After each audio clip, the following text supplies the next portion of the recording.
Hey guys, good morning, welcome back to my channel Chumki official. তো তোমরা সবাই কেমন আছো? আশা করছি খুব ভালো আছো, আর আমিও খুব ভালো আছি। আর আজকে সকালটা দেখো শুরু করলাম তোমাদের ঘুম থেকে ওঠার পরেই দেখাচ্ছি। তো দেখো পার্থ তো খুব সকাল সকাল উঠে পড়ে। তো দেখো ও কিন্তু আমাদের ঘরে উকি ঝুঁকি মারছে, মানে ও দেখছে যে আমার ছেলের সঙ্গে খেলবে, তো তার জন্যই রাখছি। আর আমি দেখো সকাল সকাল ঘরটা একটু গুছিয়ে নিয়েছি, তো তোমাদেরও আমি একটু দেখিয়ে দিলাম ঘরটা। আর কেন গুছাচ্ছি সেটা সারপ্রাইজ, তো সেটা আমি অনেক পরে জানাচ্ছি। তো এই যে দেখতেই পাচ্ছ ঘরটা পুরো একদম ক্লিন করে নিলাম, মানে একটু মোছামুছি, কারণ ধুলো পড়ে যায়, তো তার জন্য একটু পরিষ্কার করে নিচ্ছি। আর এদিকে দেখা আছে মোছা, মানে ঘর মোছার জল। আর এইদিকে দেখতেই পাচ্ছ যে পুরোপুরি আমি ক্লিন করে নিয়েছি। আর একটু খাটটা একটু ডেকোরেশন করেছি আজকে। তো ডেকোরেশন থাকবে না বেশিক্ষণ, তবে একটু করে নিই। নিরামিষ মাছের ঝোল, মাছ মনে হচ্ছে পুরো মাছের মতো ভাসছে। তো তারপরে দেখো এই বড়াগুলো এই তরকারির মধ্যে আমি ঢেলে দেবো। তো এদিকে হচ্ছে জলটা একটু গরম বসিয়ে দিয়েছি, একটু কিছু কাচাকুচি করব। আর এই যে দেখতেই পাচ্ছ পূর্ণিমা বুড়ি, তো দেখো মানে আমার ছেলের কাছে আছে। তো তারপরে দেখো আমার কাছে আসার জন্য কান্নাকাটি করছে। কীভাবে কান্নাকাটি করছে দেখো, মানে বদমাশি করে, মানে অনেক এরকম একটা আওয়াজ করছে। তো তোমাদের আওয়াজটা দিচ্ছি না এখন চারিদিকে। আর তোমাদের তো বলেছি যে চারিদিকে আমাদের মানে দুই পাশেই বাড়ি হচ্ছে, তো বাড়ির মধ্যে ওদের মার্বেলের কাজ চলছে। তো এই যে কান্নাকাটিটা বুঝতেই পারছো যে কাঁদছে, কি মানে কাঁদছে, মানে প্রচণ্ড খারাপ লাগছে। কিন্তু আমি দেখো আমার রান্নাবান্না কিছুই হয়নি, আমি রান্নাঘরেই বসেছিলাম। তো দেখো ওর কান্না দেখে থাকতে না পেরে ওকে একটু তুলেই নিলাম। তো নেওয়ার পরে কতটা আদর করছি, আর একটু চটকু চটকু করে দিচ্ছি। তো দেখো হ্যাঁ, কত কত ন্যাকামো করছে। তো তোমাদের নিশ্চয়ই ওকে ভালো লাগে ওর খেলাগুলো দেখতে। তো দেখো কীভাবে আমাদের সঙ্গে খেলা করছে। তো তোমাদের দ্বারাও একটু ভয়েসটা শুনিয়ে দেবো, তো তোমরা একটু শুনে নেবে। আর এই যে চটকু মটকু, ও যতই যাই করো না কেন দেখো কান্না করবে না, কিন্তু আমার কাছে আসার জন্য এত কান্না করে। কিন্তু কী বলতো, সকাল টাইমটা আমাদের রান্নার সময়, মানে আমাকে রান্না করতেই হবে এই টাইমটা আমার, মানে রান্না যদি না থাকতো তো আমি হয়তো সকালে যখন ঘুম থেকে উঠলাম তোমাদের দেখালাম, তখন কিন্তু ও আমার কাছেই ছিল, মানে ঘুম থেকে ওঠার পরে খানিকক্ষণ আমার কাছে ছিল, তারপরে আমি কাজ করার সময় আমি দিয়ে দিয়েছিলাম। তো এই যে দেখতে পাচ্ছ আমার হাতে কী বড় ধরে, হ্যাঁ গ্লুকন্ডি। তো গ্লুকন্ডিটা মানে কখন থেকে হ্যাঁ করছিল। তো দেখো এটা তো খারাপ নয়, তো তার জন্যই আমি একটুখানি শুকনো ওর মুখে দিয়ে দিচ্ছিলাম। তো রিয়াকশানটা দেখো গাইজ, পুরো একদম কি বলবো, পুরো ভোম্বল সর্দারের মতন চুপচাপ ভাবছে কী দিয়ে দিয়েছে মুখের মধ্যে। তো তারপরে দেখো মানে যখন টেস্টটা বুঝলো তখন কিন্তু খাচ্ছিল। তো দেখো তারপর আবার চাইবে, এই যে আবার চাইবে, আবার দিতে বলবে, দেখো হাতটা ধরে মুখে পুরে দিচ্ছে। আর কি মজা, মানে আনন্দটা দেখো, পুরো হাসি হাসি করছে, আর আঙুলটাকে নিয়ে নিয়ে নিজেই পুরে দিচ্ছে মুখের মধ্যে। তো আমি তো টানাটানি করছি, রীতিমতো দিচ্ছি না, কিন্তু সেই জোর করে করে মুখের মধ্যে ভরে দিয়েছে। তো এই হচ্ছে আমাদের সারাদিনের রুটিন, মানে সারাদিনের রুটিন বলতে গিয়ে এই যে ওকে নিয়েই তো সারাদিন আমাদের চলে যায়। তার মাঝে টুকটাক আমি কাজগুলো দেখিয়ে দিই, তো তোমরাও দেখে নাও।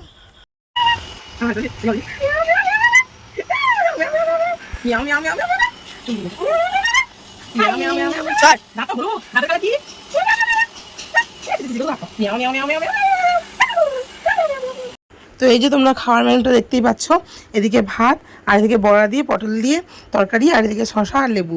আর আজকে কি হয়েছে জানো, আজকে মাছ বলে ছেলে আজকে আমার পটল খেয়েছে। তো সত্যি এটা মানে ভাবতেও পারিনি, যদিও আমার এই তরকারিটা মানে খুবই প্রিয়, কিন্তু যে ছেলেও এটা করবে তো জানতাম না। তো তার জন্যই তোমাদেরকে বলেছিলাম যে এটা নিরামিষ মাছ, মানে পটলটাকেই মাছের মতো রান্না করে দিয়েছি। তো এটাই ছিল। তো তারপরে দেখো আমি স্নান করে চলে আসলাম। তো দেখতেই পাচ্ছ যে আমার মাথাটা এখন ভিজে। তো দেখো আমি এখন গামছা দিয়ে মুছে নিচ্ছি। আর তোমাদের কেন বকবক করছিলাম, কি বকবক করছিলাম দেখো, মানে আমি বকবক করে বকেই যাচ্ছি যে আমার বাড়িতে আজকে, ও না সরি, আমি এটা বলছিলাম না, বলছিলাম যে দেখো কালকে ছেলেকে তো বলেছিলাম ড্রয়িং করতে, কিন্তু কালকে কিছুতেই ছেলে ড্রয়িং মানে করতে চাইছিল না। আর আজকে দেখো কোন দিকে সূর্য উঠেছে, আজকে নিজেই ড্রয়িং করছে। তো মানে কি বলবো বন্ধুরা, ওকে নিয়ে আমি কালকে তো তোমাদের বলেছি, থাম্বনেলটা দেখেই বুঝতে পেরেছে কালকেকার ভিডিওটা, যে কালকে আমাকে প্রচণ্ড জ্বালাতন করেছিল। আর আজকে দেখো, আজকে এই যে তোমাদের বলেছিলাম দেখাবো, তো এই যে দেখতেই পাচ্ছ জগন্নাথের মানে যে চিত্রটা ওটা এঁকেছে। আর হচ্ছে কি আজকেও একটা আঁকছিল, তো ওটা এই যে এটাও পেন্টিং করেছে, আঁকাটা অনেক দিন থেকে ছিল আর পেন্টিংটা করে নিয়েছে। তো আজকে সেটাই তোমাদের বলছিলাম যে আজকে সত্যি কথা বলতে কি আমি একটু হলেও খুব খুশি হয়েছি যে কালকে বললাম যখন করলো না তখন মনটা একটু খারাপ হয়ে গেছিলো যে দেখো কথা বললে শোনে না। আর এইদিকে দেখতেই পাচ্ছ আমি এখন ট্রিক্সের একটু সেরাম নিয়ে চুলে লাগিয়ে নিচ্ছি। তো আজকে মাথাটা একটু ঘষে নিয়েছিলাম। তো কেন ঘষে নিয়েছিলাম তোমাদের এখন বলেই ফেলি, কারণ কি দেখো সকালবেলায় তো ঘরটা পরিষ্কার করেছিলাম, কেন করেছিলাম তোমাদের সেটাও বলছিলাম যে আমাদের বাড়িতে আজকে গেস্ট আসবে। গেস্ট মানে কি, মানে আমাদের যখন পুরী গেছিলাম তো পুরীতে গিয়ে ওনাদের সঙ্গে আলাপ হয়েছিল। তো ওই দিদি ভাই আর দাদা ভাই আমাদের বাড়ি আসতে চেয়েছিল, মানে ওনারা অনেকবার ডেকেছিল, আমরা যাইনি। তো তার জন্য উনি বললেন যে তাহলে আমরাই যাই। তো বললাম ঠিক আছে অসুবিধা নেই, মানে আসতে বলেছিলাম। তো ওরাও রীতিমতো আসার মানে ইচ্ছেও খুব যে না আমাদের বাড়ি আসবে দেখবে। তো আমিও ভাবলাম তাহলে ঘরটা পরিষ্কার করে নিয়ে সকালবেলা একটু মোছামুছি করে নিলাম। পরিষ্কারই ছিল, মানে যেমন তেমনই ছিল, কিন্তু মুছে টুছে নিয়েছি। আর এই দেখো সেম প্রবলেম, একদিকে এক কানে কানের আছে আর এক কানে কানের নেই। তো আমার এরকম চলতেই থাকে।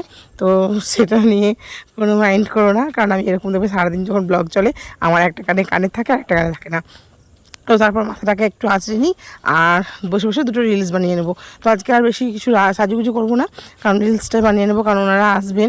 তো তার জন্যই প্রস্তুতি নিচ্ছি। তোমার দাদাভাইকে বলেছি যে একটু মানে মিষ্টি জলের ব্যবস্থা করতে, তো সেটাই করুক। আর আমি তারপরে তোমাদের সঙ্গে আবার কথা বল। আর দেখো বান্ধবী আসবে সেই খুশিতে দেখো একটু সাজুগুজু করে নিলাম।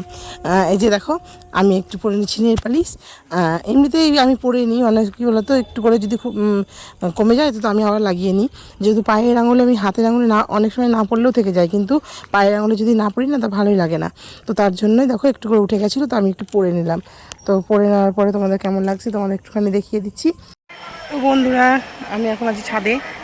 তো ছাদে দেখতেই পাচ্ছ আমার জামা প্যান্টগুলো সব পড়ে গেছে, যে ছেলে স্কুলের ড্রেস, এই তো দাদা ভাইয়ের গেঞ্জি। তো কী অবস্থা, গাছগুলো দেখো জল না পেয়ে কী অবস্থা হয়ে যাচ্ছে। তো ওয়েদারটা দেখো মেঘলা মেঘলাই আছে, বৃষ্টি হবে নাকি কি জানি। যদি বৃষ্টি হয় না তাহলে ভালোই হয়, কারণ কি জল দিতে হবে না। তো ভাবছি টেস্ট ফেসগুলো তুলে নিব। তো বন্ধুরা আর একটা জিনিস তোমাদের দেখাই, এই দেখো নিমের ফুলগুলো হয়ে গেছে। আমি এখান থেকে অনেকগুলো পেরে খেয়েছিলাম। এই যেখানে কচি কচি আছে, আর এগুলো বড় বড় পাতা ফুল। দেখো নিম ফুলগুলো কি সুন্দর লাগছে। তো এইগুলো সেই বেঙ্গুলি জিপসের মতো লাগছে দেখতে, না বেঙ্গুলি জিপসিগুলো। দাঁড়ান একটা ফটো নিই।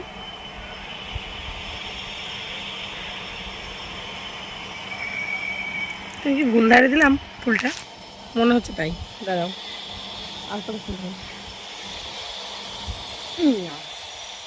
এই দেখো কত বড় তুলেছি। দাঁড়াও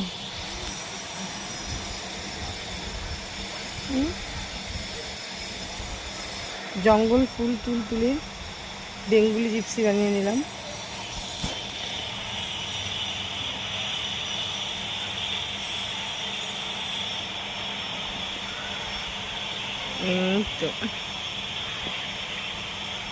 তো তারপরে দেখো তো আমি তুলে নিলাম।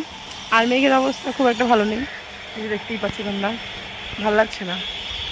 ওই দিদি ভাইদের আসার কথা ছিল, জানি না আসবে কি না। তো দেখি একবার ফোন করে নেব, কারণ তোকে কি বললাম,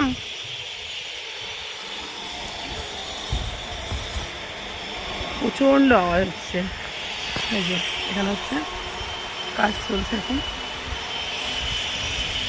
পেছনেও হচ্ছে একটা ঘর, এই যে আওয়াজ হচ্ছে, ওইখানেও একটা হচ্ছে, অনেকগুলো এখন কাজ হচ্ছে বাড়িতে। তো তোমরা তো অনেকক্ষণ ধরে শুনতেই পেলে অনেক আওয়াজ হচ্ছে, কিন্তু গাইস তবু আমি একটু আওয়াজ মানে তোমাদের শোনালাম। মানে সবসময় ভয়েস দিতেও কেমন লাগে তাই না, তোমাদের সঙ্গে কথা বলতে তো আমারও ইচ্ছে করে। তো দেখো তারপরে আমি কয়েকটা পোজ দিয়ে ছবিও নিয়ে নিলাম, যেহেতু থাম্বনেলে তোমার ছবি লাগবে। তো দেখো আমি কিন্তু ছবিও তুলে নিচ্ছি তোমাদের সঙ্গে গল্প করতে করতে। আর এত কি গল্প করছি, কী জানি ভুংচাং গল্প করছি। ভুংচাং মানে কি, আমি এই যে কাপড়গুলো তুলে নেবো, কারণ আমি আজকে সকাল সকাল বলেছিলাম তোমাদের ভিজিয়ে দেবো।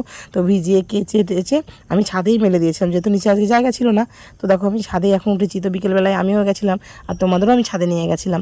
তো ছাদটা তোমরাও বলবে যে আমার ছাদটা কেমন সুন্দর লাগছে। আর আমার রিলস বানাতে হলে আমি ছাদেই চলে আসি, যেহেতু বাইরে আমি অতটাও কমফোর্টেবল হই না, যেহেতু আমি সেইভাবে তো কোনো দিন কারোর সামনে কিছুই করিনি। তো এখন হঠাৎ করে একটু কেমন লাগে, তো তার জন্যই আমি বাইরে না গিয়ে আমি এই যে ছাদের উপরেই যত রিলস যত যা কিছু বানিয়ে নিই। এই দেখছো মেঘের আশায় আমি আর থাকলাম না, সত্যি বলছি। কারণ কি, গাছগুলো দেখে প্রচণ্ডই ময়া লাগছিল, যেহেতু গাছগুলো প্রচণ্ড শুকিয়ে যাচ্ছে। সকালে জল দেওয়ার কথা ছিল, কিন্তু জলটা আমি দিইনি। তো তার জন্যই দেখো বিকেলে আমি ছেলেকে বললাম যে জলটা তুলে দিতে, তো তুলে দিয়েছিল। তারপর আমি দিয়ে দিলাম গাছের মধ্যে, কারণ মেঘটা করেছে মানে ঠিকই, কিন্তু বৃষ্টি যে আসবে বলে মনে হচ্ছে না। তো তার জন্যই আমি জলটা দিয়ে দিলাম। বৃষ্টি আসলেও কোনো অসুবিধা নেই, আসুক, কিন্তু তখন একটু বেশি জলটা পেয়ে যাবে। আর আমি তো তোলা জল সেভাবে দিতে পারলাম না, তো অল্প অল্পই আমি দিয়ে দিলাম। তো তারপরে দেখো আমি এখন চলে যাবো নিচে, কারণ কি দেখো নিচে আমার বান্ধবী রাখছে। তো তারপরে তো আমি তোমাদের বললাম যে ফোন করে নেব। তো ফোন টোন করে তারপরে আমি তোমাদের কাছে আবার আসছি। ওহো, তার আগে তোমাদের একটা জিনিস দেখাতেই ভুলে গেছি। তো দেখো এই যে এটা কাটা গাছ, আমি জানি না এটাকে কী গাছ বলে, তো তোমরা জেনে থাকলে অবশ্যই জানাবে। মানে এটা যখন ছোটোবেলায় আমরা কারোর মানে যখন স্কুল যেতাম, তখন কারোর বাড়িতে লাগানো থাকলে আমি কী করতাম, এভাবে হাত ঢুকিয়ে দিতাম। হাত ঢুকিয়ে দিলেই বড়শির মতন হাতের মধ্যে গেঁথে যেত। তো তারপরে দেখো তোমাদের দাদাভাই কোথা থেকে নিয়ে এসেছিলো, তো একটা নিয়ে এসেছিলো, একটা লাগিয়েছিলাম। দেখো আশেপাশে অনেকগুলো টেকি হয়েছে, আবার দেখো ওগুলো বড় হয়ে গেছে। তো তার জন্যই আমি দেখো রেখে দিয়েছি, আর এটাকে যত্নও করি। তো দেখো অনেকটাই বেরিয়ে গেছে, আর কিন্তু অতটাও কাটা লাগে না। কেন কি, আমি তৈরি করেছি বলে জানি না, মানে আমি লাগিয়েছি বলে তো হতে পারে। কারণ আমি অনেকবারই হাত ঢোকালাম, কিন্তু সেভাবে বড়শির মতন হাতে লাগলো না। আর এই দিকে দেখো টম এন্ড জেরির মতন ছেলে দুটো কীভাবে টোটো টোটো করে ঘুরে বেরোয়। তো বন্ধুরা যাদের আসার কথা ছিল, তো তারা আসবে না। তো দিদি ভাইয়ের ঠাম্মার খুব শরীর খারাপ, তার জন্য আসতে পারছে না, তো জানিয়ে দিয়েছে। আর আমি দেখো রেডি হয়ে গেছিলাম তো ওদেরকে আনতে যাওয়ার জন্য। তো তারপরে দেখো আমি এখন রেডি হয়ে একটু বেরোচ্ছি। তো কোথায় গেছিলাম, তো এসে বলছি। তো রাস্তায় অনেকটা জ্যাম ছিল, আর আমরা গেছিলাম তনুজাতে শপিং করতে। শপিং বলতে কি, অনেকটা মানে 80% ছাড় দিচ্ছে শুনলাম। তো দেখো তা শুনে কি থাকা যায়, তো তার জন্যই আমি চলে গেছিলাম। আর এই দেখো টোটো করে নিয়েছিলাম, কিন্তু টোটো থেকে নেমে আবার দেখো ফুচকা খেয়ে নিচ্ছি। তো ফুচকাটা খেয়ে নিই, তারপরে দেখো আমি বাড়ি যাচ্ছি, মানে বাড়ি চলে এসেছিলাম। তো বাড়ি অনেকক্ষণই আসা হয়েছে বন্ধুরা, কিন্তু দেখো এই যে তোমাদের দাদাভাই আজকে আবার সিঙ্গারা নিয়ে এসছে। তো না খেলেই তো মানে খারাপ ভাববে, তাই না, খারাপ দেখায়ও, যেহেতু নিয়ে এসছে হাতে করে। তো আমি খাবো অনেক দিন আগেই বলেছিলাম, কিন্তু তোমাদের দাদাভাই সময় পেয়েছিল না। তো তার জন্যই দেখো আজকে নিয়ে এসেছে, আর তার সঙ্গে দিয়েছিল চাটনি। তো আমি তো খেলাম সঙ্গে তোমাদের দাদাভাই আর ছেলে। তো আমাকে ছেলে ভিডিওটা করে দেওয়ার পরে তারপরে দেখো সত্যনাশ হয়ে গেয়া, মানে আমার এই যে তোমরা দেখতেই পেয়েছিলে যে ঝুড়িটা উপর দিকে টাঙানো থাকতো, কিন্তু জানি না কিভাবে মানে হয়ে গেছে, পুরো পড়ে গিয়ে আমার যত নেলপালিশ সেটা ওটা সব ছিল পুরো চতককারি হয়ে পড়ে গেছে। তো আমি মাথায় হাত দিয়ে বসে পড়লাম। তো ভিডিওটা আমি এখানে এন্ড করলাম, টাটা।